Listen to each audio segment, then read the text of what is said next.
Welcome to Bed Crime Stories Podcast. I'm your host, T. To my bed crimers, hi, how are you? I hope you're doing well. To anyone new here, a warm welcome. Thank you for checking out the channel. Do me a favor, if after watching the video you find you enjoyed it or you learned something, smash that like button and please consider subscribing. And if you want to support the work I do, please consider a membership. I keep the price really low, $1.99 a month. Hey, that's much less than even one drink from Starbucks. Now, without further ado, let's dig in. Hi there. Welcome to Friday. I do hope you guys all have a wonderful weekend. Today, I want to walk you through what happened when the first officer from the Tallahassee Police Department arrived at Dan Markel's home on Trescott Drive after Danny's neighbor Jim Geiger dialed 911. I think it's important to understand the severity of what Dan Markel experienced. It's because of this that people want all of those who played a role in the crime to be punished. We saw Harvey Adelson with his wife Donna at the airport, and Harvey says to the FBI agent, "Don't do this, you're making a mistake, you're making your second mistake."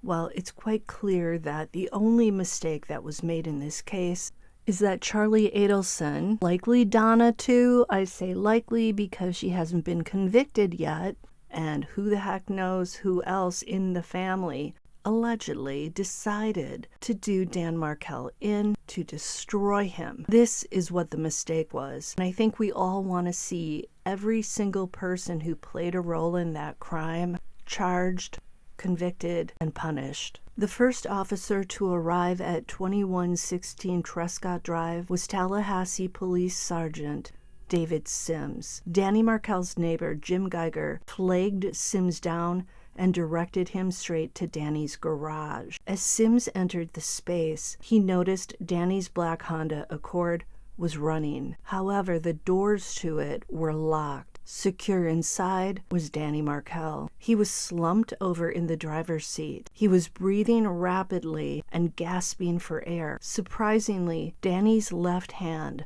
was still grasping on to his light blue iPhone. Due to the severity of his wounds, his face and shirt were soaked in red. Piles of broken glass from the shattered driver's side window were on the driver's seat, on Danny, and on the floorboard. Sergeant Sims carefully stuck his arm through the shattered window to unlock the car.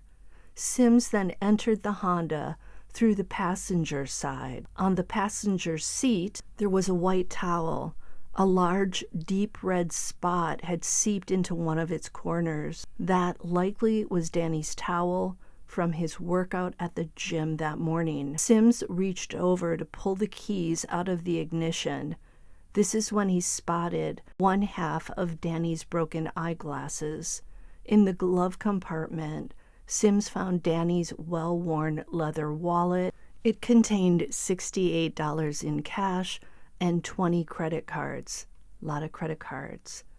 I don't know why, but learning about a victim's personal items just makes me feel so sad. These are day-to-day items that we all carry, and when someone dies, something like the person's wallet emphasizes that one minute they were going about their day-to-day business, and the next they weren't. Also, wallets are so personal and touching because we tend to put family photos in them, mementos of our loved ones, maybe a little note that was particularly meaningful from a time in the past. They're just full of pieces of the person. My mom held on to her father's wallet, and then when she passed away, I took ownership of his wallet and her wallet. Am I crazy? Do you guys also have this sentimentality about the wallets of people we've loved who've left us? In the back seat was Danny's Dell laptop computer in a black bag. Once EMTs arrived, Danny was bundled up and taken to the hospital. This is when officers used his keys to enter the house. They searched the whole house but found no evidence of a break-in or robbery. The officers secured the scene by stretching yellow crime scene tape across Trescott Drive about 5 houses in both directions. That's a lot of crime scene tape, and I think that's why it's hard to believe that Wendy Adelson, when she says she didn't realize a crime had gone down, when she tried to drive down Trescott sometime between 12:35 p.m. and 12:45 p.m., how could she not have noticed the crime scene tape? It wasn't just at her old house, it was down 5 houses on each side of her old house. And let's not forget, she didn't call Dan Markel to make sure he was okay. But of course, he's her ex and they're in the middle of a contentious divorce, but still.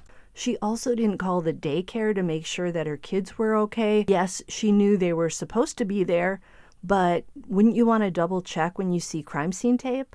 She didn't do that. At the hospital, a forensic specialist was documenting Danny's injuries. There were 2 distinct wounds to his face. One was just above the tear duct of his left eye, near the bridge of his nose. The second was on his left cheek, below the opposite corner of his left eye. There was also gunpowder residue across his left forearm. During the autopsy the next day, the medical examiner removed 2 .38 caliber bullets from Danny's head.